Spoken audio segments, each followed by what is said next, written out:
Olá, bom dia. Eu sou Madeia Matos. Estou aqui hoje com a doutora Camila Silva, advogada, que vai estar nos orientando, nos dando informações sobre violência doméstica. Há uma grande preocupação em sabermos o que é violência doméstica, o que caracteriza a violência doméstica, o que caracteriza Maria da Penha. Eu sei que muitas têm dúvidas, outras têm medo, têm temores, e a doutora Camila hoje vai estar aqui respondendo algumas perguntas que foram feitas a mim no decorrer da semana no meu canal do YouTube. Tudo bem, doutora Camila? Tudo bem, bom dia. Olá, gente. Sou a doutora Camila Silva, advogada. Estou aqui, fui convidada pela empresária Madeia Matos. Vou responder algumas perguntas sobre violência doméstica, o que caracteriza a violência doméstica, quais os tipos de violência que pode se acontecer no âmbito familiar, né? Vamos responder todas as perguntas com muita atenção, gente. E eu tenho uma pergunta aqui da Maria Tomás, que ela pergunta sobre a amiga dela. Ela disse que tem uma amiga dela que se separou, né, do ex-marido.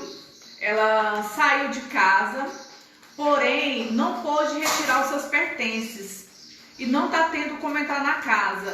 Como estamos em fase de pandemia, ela alega que o fórum não está em funcionamento. E ela quer saber, né, quer perguntar para a doutora Camila, como que ela deve proceder diante dessa situação para ela estar entrando nessa casa para resgatar os seus pertences. Então, infelizmente, nós sabemos que nessa época de pandemia, os casos de violência doméstica elevaram bastante. Isso é caótico, isso é triste, isso é trágico. Mas o que pode ser feito, ela não se identificou, né? O que pode ser feito por essa vítima, por essa mulher?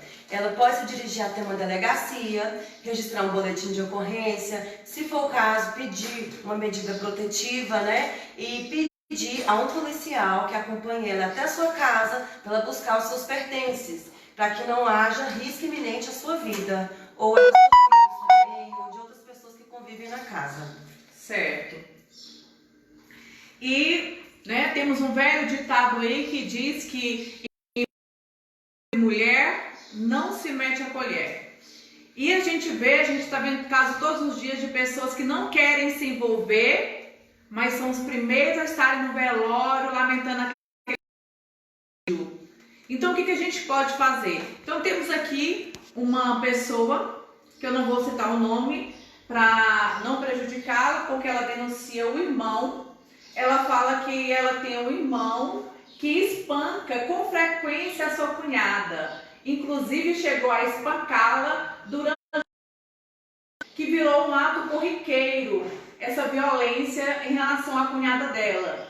O que ela pode fazer? Somente a cunhada pode fazer essa denúncia? Ou quem observa, quem percebe essa denúncia também pode fazer, né, essa denúncia também? Doutora Camila, diante dessa situação, outros vizinhos também que assistem. Então, nós sabemos que a Lei Maria da Penha, ela trouxe para o nosso ordenamento jurídico bastante especificações, o que pode ser feito perante esse tipo de violência. E quanto mais o tempo passa, vão se trazendo inovações dentro da lei. Ou seja, cada tempo que vai se passando, cada ano que vai se passando, a gente acabou de ter um recente agora, que foi sancionado pelo nosso presidente, falando agora não é facultativo, é obrigatório as medidas socioeducativas de reeducação, para ter um acompanhamento psicológico com esses agressores. Sabemos também que agora, antes, nos antepassados, era ação penal continuada a representação, ou seja, só a vítima poderia fazer essa denúncia. Gente, não faça isso, acordem, não é mais assim. Briga de marido e mulher, namorado, qualquer outra coisa, um tipo de afeto, mete a colher sim. Qualquer pessoa pode fazer a denúncia. Se a sua vizinha, a sua cunhada, a sua irmã, qualquer pessoa estiver sofrendo agressão, por favor, denunciem. Nós, mulheres, precisamos de segurança, de proteção. E o ordenamento jurídico brasileiro, a Constituição, desde lá de 88, no seu artigo 226, fala sobre isso, proteção sobre a mulher. E, doutora Camila, a maior preocupação de quem faz após a denúncia, ela tem que citar o nome, ela pode depois sofrer uma apreensão, ser coagida pelo agressor também, ela também tem medo de se envolver e virar uma vítima também. Essa denúncia pode ser anônima? Sim, pode ser anônima sim, a pessoa não precisa, até porque a justiça ela é obrigada a resguardar todos nós, né? É uma obrigação da justiça, não é facultativo. Então, se a pessoa está denunciando um tipo de denúncia sobre isso, ela não precisa se identificar de forma alguma, não tem que falar, olha, eu sou fulano de tal. A única coisa que ela teria que falar no caso, olha, endereço tal, não conheço as pessoas, mas elas residem em tal residência, mais nada.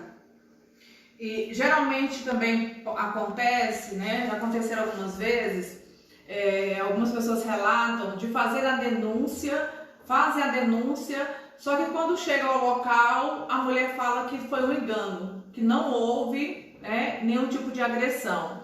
Neste caso, o que pode ser feito? A polícia pode conduzir essa mulher até a delegacia para ela fazer um exame de corpo de delito, para que ela, porque às vezes ela nega que não foi espancada porque ela tem medo de quê? A maioria que sofre violência doméstica, o medo é o quê? Eu vou lá, denuncio, nada acontece com ele, ele volta para casa ou eu volto para minha casa e ele volta a ter contato comigo, me oferecendo mais risco. Então, o que acontece a respeito disso? E isso realmente ainda se tem, né? Não teria que ter, né? Mas ainda existem casos assim. A mulher vai lá e denuncia. Antigamente era muito fácil. Você ia lá, você denunciava, aí a vítima acaba sendo coagida, né? Aí ia lá e retirava a queixa. Agora não é mais assim. Agora ela vai ter uma medida protetiva, ela tem um acompanhamento, abre-se um inquérito policial, que é encaminhado ao juiz, que o juiz em 24 horas pede também a medida protetiva. É tudo isso, assim, engloba assim, uma justiça toda, né? Tanto no âmbito policial como no âmbito judiciário. Tanto administrativo como judiciário, na verdade. E o que acontece? A justiça, a gente sabe se agora, gente, quanto mais o tempo passa, se você for parar para você observar a Lei Maria da Penha desde a sua criação em 2006, não está tendo brecha. Infelizmente a gente sabe que tem, né? Porque nada é perfeito. Mas com o passar do tempo, o ciclo está se fechando. Como, por exemplo, as medidas socioeducativas de reeducação. Não se tinha isso, era facultativo. Apesar que em vários estados já tinha essa medida de reeducação, mas era facultativo, de reeducação, de acompanhamento psicológico, porque você para você pensar, se desde o início a pessoa que você convive, o homem que você convive já vem apresentando algum tipo de risco à sua vida, aí você vai lá e você denuncia. E desde lá do início, esse homem vem tendo acompanhamento psicológico, com reeducação. A tendência dele é o quê? É ele melhorar, é ele progredir, é ele se conscientizar que aquilo não é um papel de uma, até porque a maioria dos homens, não digo todos, mas muitos deles que praticam esse tipo de violência, eles vêm de um ambiente familiar também violento. Aí o que aconteceu agora com essa nova lei que foi sancionada pelo presidente e votada pelo Senado, que agora é obrigatória essas medidas. Ou seja, desde o início, o caboclo apresentar, ir nas aulinhas de reeducação, ter um tratamento psicológico, para que não chegue a tal ponto de risco iminente à vida da vítima, né? Certo. E há uma dúvida muito grande em relação à Lei Maria da Penha. O que configura, né, Maria da Penha? Em que situação que eu posso alegar que eu sou? Muitos acreditam que só existe a agressão propriamente dita se tiver lesão corporal. Se não tiver lesão, não caracteriza. Aí eu queria perguntar para você o seguinte: a agressão verbal caracteriza, configura a penha? Também. Não só a agressão verbal, como a psicológica, a moral, a patrimonial, a física. Então, assim, no artigo 7º da Lei 11.340 de 2006, que é a Lei Maria da Penha, todos os rolos são bem taxativos, né? Os rolos da lei, o que caracteriza a violência doméstica, no caso, né? Inclusive, assim, são vários: uma ameaça, a tortura psicológica, você é feia, você é gorda. Gente, isso também é violência doméstica. Imagina você conviver com uma pessoa que pode até não te violentar fisicamente, mas tem violência pior do que psicologicamente. O que isso pode trazer para a sua vida, futuramente, com seus filhos, com a sua família, com a sociedade? Então é muito pior. Doença mental. Exatamente. Né? E tem como também a mulher, tanto no âmbito penal como no âmbito civil, entrar com ação de danos morais contra o agressor. Pois é, no caso que a mulher sofre tortura, agressão verbal, tortura psicológica, isso causa um dano mental, causa depressão isso gera custo, porque é um tratamento que gera custo. Nesse caso, ela pode pedir indenização para o agressor para custear o seu tratamento? Pode sim, e nada mais justo. Que a gente sabe que, infelizmente, o Estado, ele, assim, tá lá na lei que o Estado tem que amparar, né, mas infelizmente a situação do nosso Brasil, ela é morosa, ela é burocrática. Aí acaba que vamos para a fila de espera, para esperar uma consulta com o psiquiatra, com o psicólogo, até que isso aconteça. Como que vai ter a situação da vítima? Pode sim, custear sim um tratamento. Até porque sabemos que muitos casos de suicídio, né, foi devido a esse transtorno mental causado por uma mulher que, na verdade, achava que na vida dela não teria saída, que de qualquer forma ela não iria melhorar, que não ia ter jeito mais, ela acaba cometendo suicídio. Então isso, né, acaba gerando um transtorno mental muito grande, não só para ela, como para toda a família, porque quando acontece um fato desse com alguém da família, não é só a vítima que fica envolvida psicologicamente, toda a família se envolve nesse processo, principalmente mãe, filhos, irmãos. Filhos, então, são os que mais saem prejudicados, que mais sofrem. E esses filhos, com certeza, crescerão com transtorno, com dificuldade de relacionamento social, até mesmo envolver em um relacionamento amoroso, né? Afetivo. Eles têm que ter um acompanhamento psicológico, né? E, doutora Camila, muitas estão perguntando o seguinte, porque muitos, quando vão à delegacia, procuram a delegacia aqui em Planaltina, eu falo aqui de Planaltina, Goiás, mas sabe que isso acontece não só aqui, mas estão falando de, né, territorial. Procura a delegacia e durante a denúncia, o agente que está lá para atender, ele já pergunta se tem lesões físicas. Porque se não tiver lesão física, já acredita que não houve a agressão. Vou falar para ele estudar um pouco mais a legislação Maria da Penha, né? Porque a gente sabe, a gente até acabou de falar sobre isso, né? Que existe vários tipos de agressões, sim, e a obrigação do policial, o dever dele, é registrar sim o boletim de ocorrência quando a vítima chega à delegacia. Isso é uma obrigação que ele tem. E o que deve ser feito? O que a vítima pode fazer? É claro que no momento desse ela fica tão transtornada, mas que ela, com certeza, a gente orienta que quando ela for à delegacia, procurar uma pessoa que seja com mais lucidez, né? Até para acompanhá-la. O que a gente deve fazer quando a gente chega na delegacia? A gente é coagida pelo agente da polícia, que durante a denúncia desqualifica a gravidade da agressão por falta de marcas, por falta de lesões. A gente deve fazer uma denúncia no Ministério Público autuando essa pessoa que nos atendeu dessa forma? Exatamente. Primeiro, o que eu indicaria, né, é chamar o superior dele, que seria o delegado, né? Se dirigir até o delegado da delegacia, da comarca, né, que a pessoa reside, ou comarca que eu falo é cidade, tá? Município.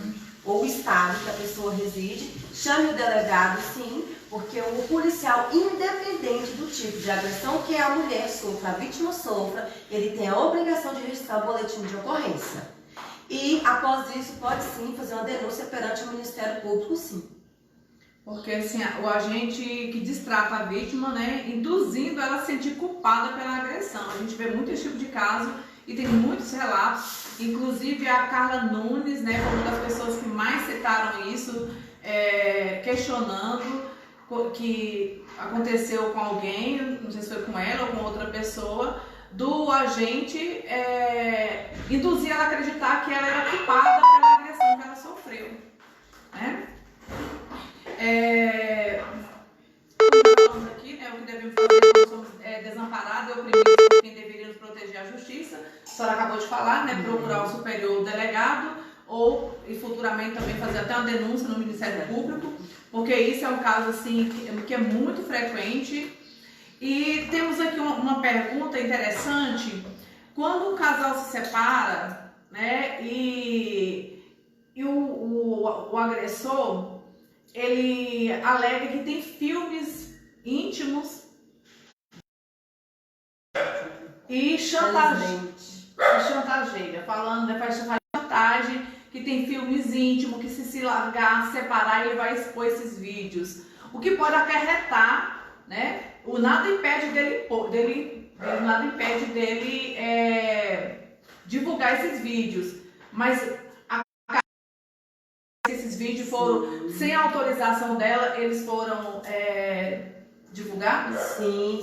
Inclusive, isso também tá moral, né? Na verdade, da mulher. Atinge a imagem da mulher, atinge a moral. É igual a gente comentou desde o início, que pode entrar com ação civil também de danos morais sobre isso. E isso também acarreta também um processo para ele, porque não se pode divulgar vídeo íntimo nem só assim, esposo, marido, mulher, namorado, qualquer tipo de afeto. Isso é crime, divulgação de vídeos íntimos sem pessoa. Isso é crime.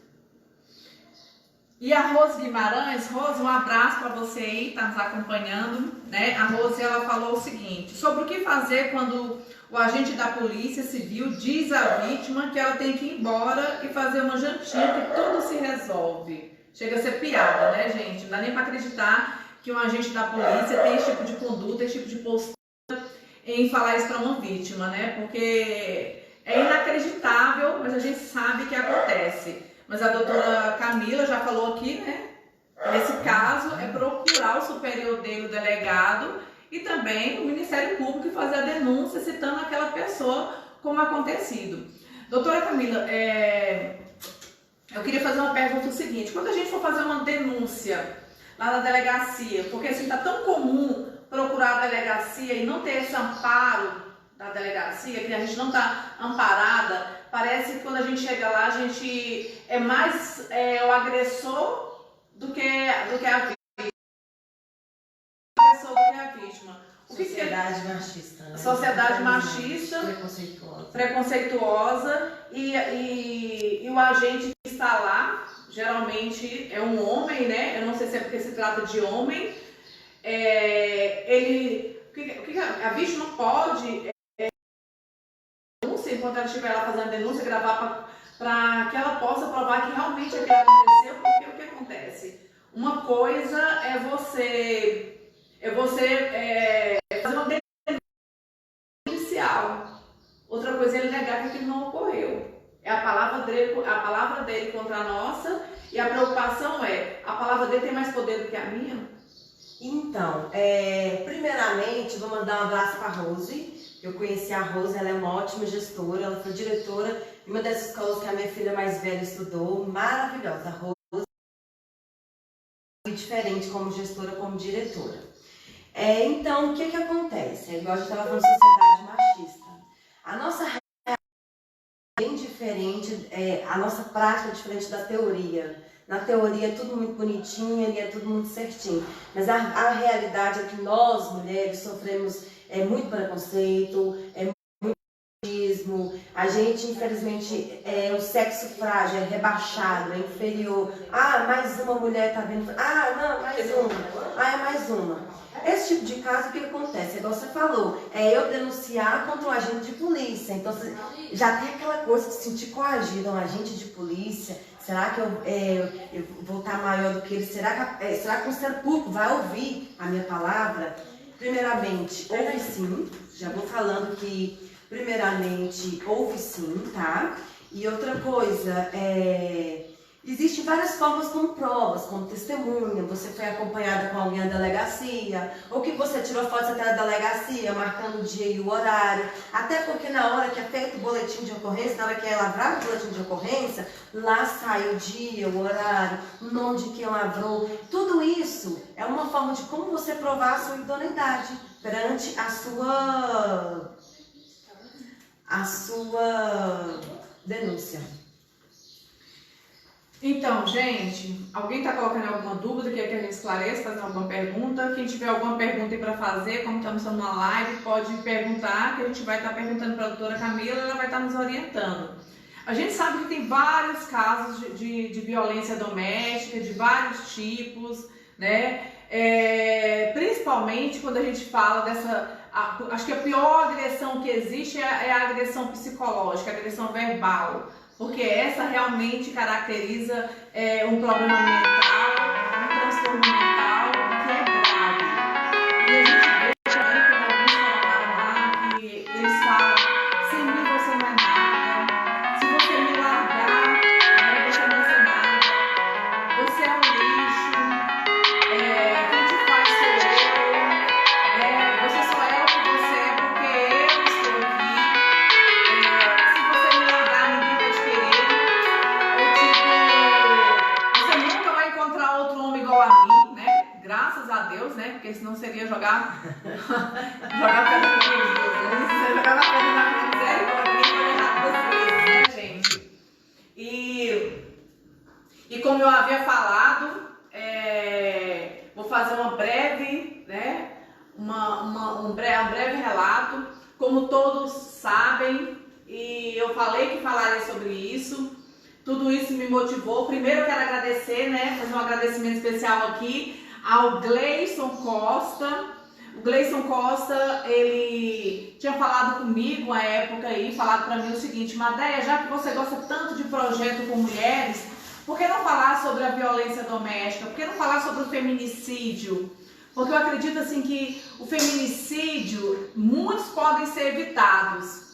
Muitos, se a sociedade cooperar, não é? Se a sociedade cooperasse mais, se a sociedade não fosse tão omissa, eu acredito que muito feminicídio poderia ser diminuído. Se as pessoas não tivessem ainda naquela mente que briga de marido e mulher não se mete a colher, né? Muitos homicídios poderiam não ter acontecido. Como também tem pessoas que falam, isso não vai dar em nada não, é só briga de marido e mulher, não dá em nada não. Quando é no outro dia, quando acorda, vê aquele tanto de gente na porta e vê que ocorreu um feminicídio ali. Então, muitos podem ser evitados sim, se você, né, ligar para a polícia, mesmo sem identificar, porque eu acho muito melhor eu no meu caso, eu prefiro ligar para a polícia, falando que uma vizinha minha está sendo agredida, está sofrendo uma violência doméstica, e quando chegar ela negar, né? Até que no outro dia eu acordar e ver que aquela vizinha minha foi morta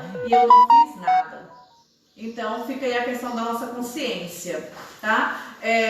Em relação a essa questão, viu, gente, que foi muito citada, porque a maior preocupação hoje, que eu acho que é preocupante, é a postura da delegacia mediante essas denúncias. Tem que ser levada mais a sério. Esses agentes que recebem essas denúncias, eles têm que ser preparados. Tem que colocar pessoas preparadas ali para nos receber, para nos orientar. Porque eu falo para vocês, eu sofri uma violência doméstica. E qual foi a abordagem do agente que me atendeu? Olha, se você estiver mentindo, tem como saber, viu? Você está indo para fazer um exame de corpo de delito, tem como saber. Ou seja, para ele, se eu não tivesse lesão, se eu não tivesse marca nenhuma, né? Já houve uma coação. Houve uma coação. Ele me coagiu, ele quis me intimidar para que eu não fizesse a denúncia. E isso não acontece só comigo, não. Aí pensam vocês, eu que sou uma pessoa esclarecida, né? Uma pessoa que de alguma forma conhecida, ela agiu dessa forma, imagino quantas outras que chegam lá em situação bem pior e como que eles não vão agir.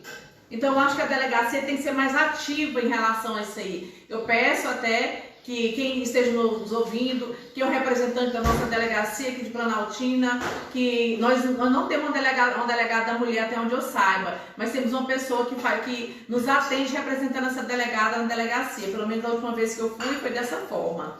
Então, eu acho que tem que ir lá, as pessoas têm que ser preparadas para atender essas mulheres, para ouvi-las e até mesmo orientá-las para um tratamento psicológico. Eu acredito que as pessoas precisam disso. Eu estou com um projeto para dar atenção para essas mulheres. Quero muito que muitas pessoas nos apoiem para que esse projeto venha concretizar, porque é muito fácil você virar para uma mulher e falar para ela separar e ela não saber o que fazer depois dali, não ter amparo depois que fizer a separação. É muito fácil dar sugestão, você opinar, mas você não dá uma sugestão, uma ajuda do que pode se resolver ali, né? Então essas mulheres têm que ser amparadas de alguma forma, e meu projeto está visando isso, tem essa visão de poder amparar essas mulheres após essa agressão, de que forma que a gente pode ajudar, de forma com advogada, com psicólogo. Eu estou com um caso aí, que é um caso grave, que depois eu vou passar para a doutora Camila, ver de que forma que ela pode nos ajudar. Mas esse é grave, grave mesmo, é muito cabuloso, eu não sei nem como que a gente deve proceder diante dele. Mas eu vou estar passando para ela, eu quero que a pessoa que esteja me ouvindo, que eu quero falar para ela que estou sim, viu, dando importância para o que você me falou. E já vou estar vendo com a doutora Camila sobre isso. Só que é um caso, que é uma particularidade que a gente vai estar vendo no próximo programa, tá bem? Quero agradecer a todos vocês que estão aí nos assistindo, espero que tenha sancionado várias dúvidas, resolvido várias dúvidas, solucionado algumas. E quem tiver mais algumas dúvidas pode fazer lá no meu YouTube, pode perguntar, que eu vou estar procurando a doutora Camila e vou estar dando as informações lá. E pode também estar acompanhando o Instagram da doutora Camila, que é qual, doutora Camila?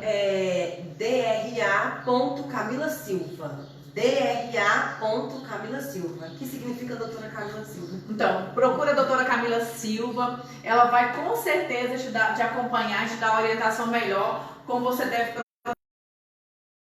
Agradeço muito a todos vocês que estavam aqui nos ouvindo. Que Deus nos abençoe e fiquem na paz.